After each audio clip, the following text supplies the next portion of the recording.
Bismillahirrahmanirrahim. Assalamualaikum warahmatullahi wabarakatuh.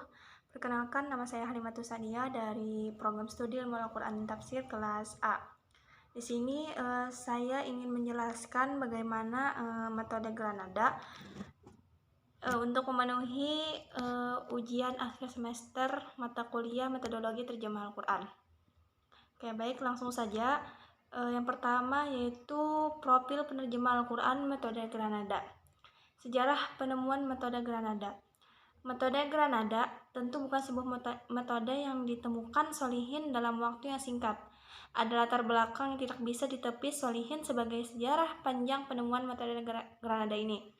Awal ceritanya mungkin bisa diruntut sewaktu dia di kelas 4 SD. Saat itu dia membaca sebuah buku berjudul Pandai Merangkum Pelajaran. Dari situlah dia mulai berlatih bagaimana buku pelajaran sekolah dapat dirangkum. Pada akhirnya, 9 mata pelajaran untuk 4 bulan berhasil dia rangkum dalam waktu 2 bulan. Dari ringkasan-ringkasan tersebut menjadi sumber inspirasi atau pola pikir bahwa segala sesuatu dapat diringkas. Bahkan dalam menghafal Al-Quran pun dia menggunakan cara meringkas, yaitu dengan cara menulis ayat pertama dan setiap halaman sehingga dia dapat mengingat setiap halaman.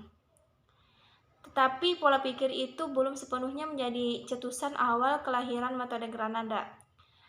Justru pemicunya terjadi sekitar tahun 1998 setelah dia bertahun-tahun mengajar bahasa Arab di sejumlah instansi dan majelis taklim. Namun, peserta didiknya ada yang mengeluh akan susahnya mempelajari bahasa Arab. Keluhan peserta didiknya kemudian membawanya untuk bekerja dan berpikir keras untuk mengelompokkan semua perubahan kata. Kerja kerasnya itu akhirnya mendapatkan jalan terang dari Allah sewaktu dia duduk di angkot 106 jurusan Lebak Bulus Parung. Dalam perjalanan pulang setelah mengajar penerjemahan Al-Quran dari sebuah instansi, dalam otaknya terbayang dengan jelas bagaimana cara membuat awalan, akhiran, dan sisipan. Karena menurutnya perubahan itu berawal dari imbuhan, awalan, akhiran, dan sisipan. Akhirnya, hasil temuannya itu menjadi tabel sederhana berupa 1 lembar rumus Granada. Tabel tersebut berisi sebuah awalan, akhiran, dan sisipan dalam bahasa Arab yang kemudian menjadi kunci utama metode Granada. Metode 8 jam bisa menerjemahkan Al-Quran yang diberi nama tabel rumus Granada. Selanjutnya, dasar perumusan metode Granada. Ada beberapa alasan dasar dalam penyusunan metode Granada ini, yaitu yang pertama, adanya pemikiran bahwa Allah akan memudahkan Al-Quran untuk dipelajari. Hal ini mengandung pesan bahwa ada cara khusus untuk mempermudah mempelajari Al-Quran, baik bacaan maupun menerjemahkan bahasa dan pesan-pesannya. Oleh karena itu, sudah menjadi tugas kita untuk menerjemahkan pesan-pesan ayat suci Al-Quran sehingga cahaya yang dapat menerangi umat Islam secara keseluruhan. Karena dengan mengerti bahasa Al-Quran berarti akan mengerti pesan-pesannya. Dengan mengerti pesan-pesannya berarti akan mendorong para penghayatan dan pengalaman rohani yang lebih dalam. Yang selanjutnya, adanya keyakinan bahwa bahasa Arab dapat dimodifikasi seperti bahasa Indonesia. Ketiga, umat Islam sangat membutuhkan cara mudah dan cepat untuk memahami Al-Quran. Hal itu disebabkan oleh keterbatasan waktu yang mereka miliki.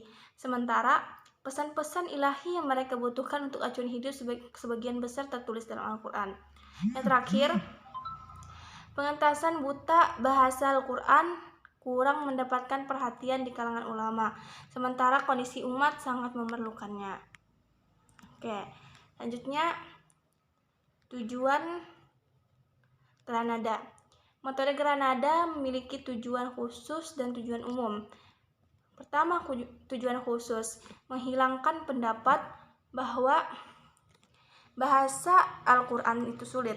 Pendapat ini harus segera dihilangkan sebab jika tidak akan terjadi stagnasi pemahaman tentang Al-Quran. Kedua, peserta didik mengetahui perubahan kata dalam bahasa Al-Quran dengan baik. Selanjutnya, peserta didik mengetahui pola kalimat dalam bahasa Al-Quran dan menerjemahkannya. Selanjutnya, tujuan umum, memasyarakatkan bahasa Al-Quran dalam pesan-pesannya. melaksanakan kewajiban menyebarkan ilmu-ilmu syariat yang antara lain adalah ilmu tafsir. Sebab Al-Quran merupakan bagian dari proses menuju tafsir. Selanjutnya yaitu biografi Sholihin Bunyamin Ahmad, yaitu penemu metode Granada.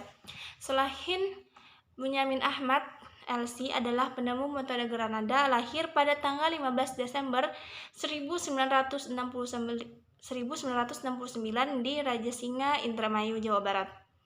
Dia memulai pendidikan dasarnya di SD dan Madrasah Ibtidaiyah Hayatul Ulum pada tahun 1976 sampai 1983 di Indramayu. Setelah lulus, dia melanjutkan pendidikan menengahnya di Madrasah Sanawiyah Gupi Cikedung, Indramayu, Jawa Barat pada tahun 1983 sampai 1986. Pada tahun 1986 sampai 1989, dia melanjutkan pendidikan di Madrasah Aliyah An-Nasihah Paliman, Cirebon, Jawa Barat. Pada tahun 1989, dia berangkat ke Jakarta untuk melanjutkan studinya dan diterima di Lembaga Ilmu Pengetahuan Islam dan Arab atau LIPIA di kelas persiapan bahasa selama 2 tahun. Pada tahun 1991 sampai 1992, dia melanjutkan studinya di lembaga yang sama guna persiapan Universitas LIPIA. Kemudian pada tahun 1994 sampai 1998, dia masuk pada Fakultas Syariah di lembaga yang sama yaitu di LIPIA. Sejak lulus SD, dia sudah diperkenalkan mengajar di Madrasah Ibtidaiyah Hayatul Ulum Terisi, Raja Singa, Cikedung, Indramayu. Selain itu, dia juga mengisi seminar yang diadakan oleh lembaga, instansi, dan sebagainya. Dalam hal ini, dia mulai banyak menulis karya ilmiah seperti pokok-pokok perbedaan Syiah dan Ahlus Sunnah wal Jamaah, jampi-jampi syariah, dan jawaban atas penentang-penentangnya, dan mukjizat ilmiah Al-Quran tentang penciptaan manusia. Mungkin cukup penjelasan tentang metode Granada. Mohon maaf apabila ada kekurangan dan kesalahan dalam pengucapan. Billahi taufiq wal hidayah wa ridha wal inayah. Wassalamualaikum warahmatullahi wabarakatuh.